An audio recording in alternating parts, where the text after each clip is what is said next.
আসসালামু আলাইকুম। সমস্ত প্রশংসা আল্লাহ তাআলার জন্য।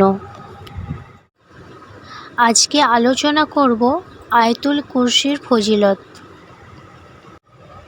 যে ব্যক্তি প্রতিদিন ৪১ বার আয়াতুল কুরসি পাঠ করবে সে বিপদ থেকে দূরে থাকবে, চরিত্র ভালো হবে ও ঈমান মজবুত হবে, আমলের আগ্রহ বৃদ্ধি পাবে, সে আল্লাহ তাআলার বিশেষ অনুগ্রহ ও করুণার মধ্যে থাকবে।